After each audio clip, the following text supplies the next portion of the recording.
रब्बना आतिना हसन व फिल आखिरति हसन व क़िना अज़ाबन्नार। या अल्लाह हमारे गुनाहों को माफ़ फरमा। या अल्लाह हम जिस काम के लिए आए हुए जो रुकावटें हो रही हैं उनको दूर फरमा। हर शर से हर फितने से हिफाजत फरमा। दुनिया में भी आखिरत में भी हमको कामयाबी अता फरमा, इज़्ज़त अता फरमा, सुरखुरी अता फरमा। या अल्लाह ऐसा से ये जो पार्टी है अल्लाह इसको कौम के काम के लिए कबूल फरमा। हर फितने की दिफा के लिए कबूल फरमा, कामयाबी अता फरमा। हर शर हर फितने से हिफाजत फरमा। या अल्लाह जगन मोहम्मदी साहब के अल्लाह काम के लिए खिदमत के लिए कबूल फरमा। इनको इनके ख़ानदान को हर फितने से हिफाजत फरमा। या अल्लाह इनको नेक रास्ते पर चलने की तौफीक अता फरमा। इनको इनके बच्चों की सब की आफियत अता फरमा। इनकी उम्र में बरकत अता फरमा, लंबी हयात अता फरमा। या अल्लाह हर रुकावटों से हिफाजत फरमा, आफियत के साथ तमाम मराहिल को पूरा फरमा। या अल्लाह अपने फजल से अपने करम से हमारे दुआओं को कबूल फरमा। पूरी दुनिया के इंसानों को या अल्लाह हिदायत अता फरमा, हर बुराई से हिफाजत फरमा। या अल्लाह तुम हमारे दुआ को कबूल फरमा।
आज हम लोग जमीयत उलमा आंध्र प्रदेश विंग की तरफ से मौलाना हसन मदनी साहब जो कुल हिंद जमीयत उलमा के ज़िम्मेदार हैं, उनका ख़त आया था कि YSRCP को सपोर्ट करने के लिए मौलाना अरशद मदनी साहब की जो जमीयत उलमा है उसकी तरफ से मैं आंध्रा और तेलंगाना का वाइस प्रेसिडेंट मुफ्ती मोहम्मद फ़ारूक कासमी तमाम मुसलमानों से गुजारिश करता हूँ कि YSRCP का सपोर्ट करें।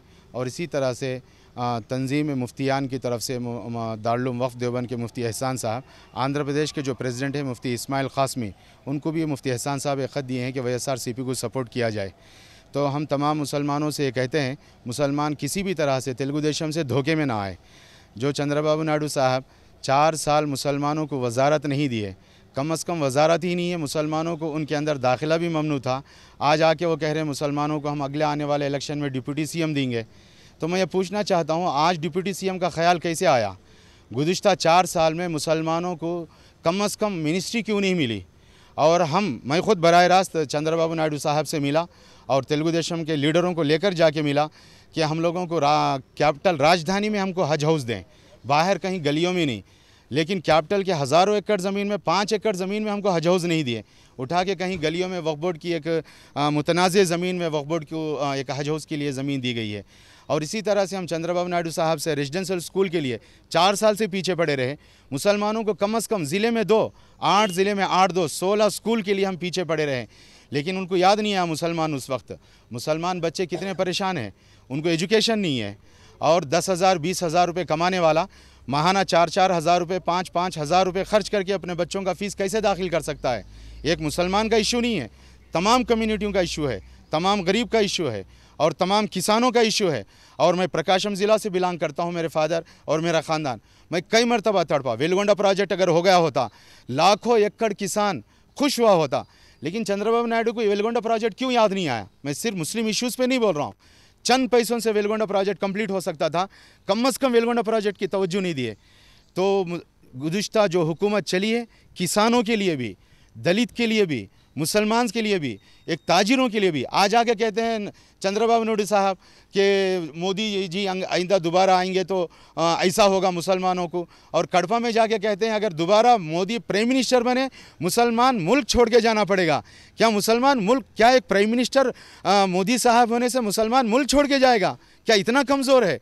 क्या मोदी जी मुल्क का, हमको संविधान पर भरोसा नहीं है, सुप्रीम कोर्ट पे भरोसा नहीं है, पार्लियामेंट को पूरे मुल्क से आने वाले नुमाइंदे जो पार्लियामेंट के मेंबर हैं, क्या हमको उन पर भरोसा नहीं है? क्या एक आदमी इतने बड़े मुसलमानों को मुल्क से बाहर करवा सकता है?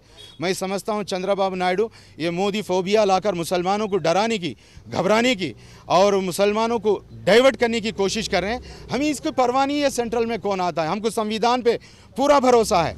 हम अपनी हक़ की लड़ाई लेंगे, हम अपना हक़ वसूल करेंगे तालीमी मैदान में और हमारी इबादत के मैदान में और हमारे तहफ़्फ़ुज़ात के मैदान में। संविधान जो हक़ हमको दिया है वह हक़ हम वसूल करेंगे। हम इतने कच्चे नहीं हैं कि मरकज़ में कौन आएगा हम डर कर घबरा कर इनको देंगे। और इसके अलावा जो मुसलमान अभी मसाजिद में चंद इमामों को जो तनख्वाहें देकर और या मुस्लिम लीडर्स जो उन मौलवियों को साथ लेकर, कुछ उलमा को, छोटे छोटे विंग को साथ लेकर वो जो काम कर रहे हैं, मैं उस सब का रद्द करता हूँ।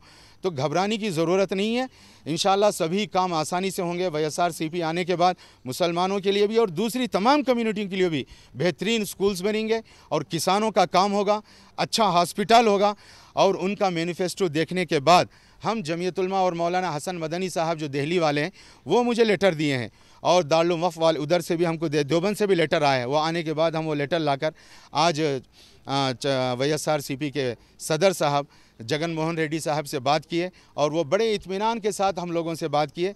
कल हम इस पर डिस्कस किए थे हमारे विजय साई रेड्डी साहब से और गुंटूर से रसूल भाई जो हम लोगों को तवज्जो दिलाएं इस सिलसिले में कि कुछ मुसलमान इस तरह से फोबिया पैदा कर रहे हैं कि जगन साहब आएंगे तो ऐसा होगा, ऐसा होगा। ऐसा कुछ नहीं है, बहुत रहमदिल है, हमदर्द है। आज मैं पहली बार मिल रहा हूँ, हालांकि YS राजशेखर रेड्डी साहब से मेरे बड़े अच्छे ताल्लुकात थे, हम उनके पाद यात्रा में थे, लेकिन लोग जो खौफ बिठा के रखे हम मिले नहीं हैं। लेकिन कल विजय साई रेड्डी साहब से मिलने के बाद मालूम हुआ कितने अच्छे आदमी हैं, पढ़े लिखे आदमी हैं, समझदार है, ठंडा बोलते हैं और अच्छी सोच रखते हैं। आज फिर जगन साहब से वक्त पर वो हमसे वादा किए कि कल सुबह मुलाकात कराएंगे। हमें ये लगा कि घंटों बैठना पड़ेगा, लेकिन ऐसा नहीं, वक्त पर मुलाकात हुई और जगन साहब भी पूरा भरपूर भरोसा दिए।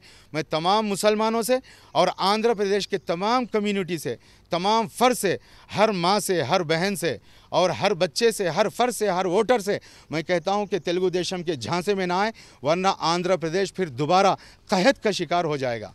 సత్యారెడ్డి నా పేరు. జగన్మోహన్ రెడ్డి గారు రాజకీయాల్లోకి రావటం కోసం గతంలో జగన్ యువసేన ఏర్పాటు చేసి ఉమ్మడి తెలుగు రాష్ట్రాల్లో అనేక సేవా కార్యక్రమాలు చేసి రాజశేఖర్ రెడ్డి గారికి మరణానికి కారణమైనటువంటి రిలయన్స్ సంస్థల్ని ఆ రోజు మేము దాడి చేశామన్న నెపంతో ఆనాటి ప్రభుత్వం మా మీద అనేక తప్పుడు ఆరోపణలతోటి 9 కేసులు పెట్టి రౌడీ షీట్లు ఓపెన్ చేస్తామని బెదిరించి అనేక ఒత్తిళ్లకు గురి చేయగా తప్పని పరిస్థితుల్లో అనివార్య కారణాల వలన కొంతకాలం జగన్మోహన్ రెడ్డి గారికి దూరంగా ఉండటం జరిగింది. ఈరోజు అఖిల భారత తెలుగు సేన వ్యవస్థాపక అధ్యక్షుడిగా ఉండి భారతదేశ వ్యాప్తంగా తెలుగు భాష పరిరక్షణ కోసం, తెలుగు వారి ఆత్మ అభిమానాన్ని నిలబెట్టడం కోసం చేస్తున్న కార్యక్రమాల్లో భాగంగా ఈరోజు ఆంధ్రప్రదేశ్ రాష్ట్రానికి జగన్మోహన్ రెడ్డి గారి నాయకత్వం అవసరమని భావించి ఆయన ముఖ్యమంత్రిగా ప్రమాణ స్వీకారం అనివార్యమని భావించి ఆయన్ని ముఖ్యమంత్రిగా చూసేందుకు తెలుగు సేన తరపున ఆయనకు మద్దతు తెలియజేస్తూ ఆయన ముఖ్యమంత్రి అయ్యేందుకు ఈ తక్కువ సమయాన్ని 13 జిల్లాల్లో పర్యటించి YSRCP అభ్యర్థుల ఎంపీ ఎమ్మెల్యే అభ్యర్థులను గెలిపించి తెలుగు సేన ద్వారా ఆయన్ని ముఖ్యమంత్రి అయ్యేందుకు మా వంతు కృషి చేస్తామని తెలియజేస్తున్నాం. Thank you sir.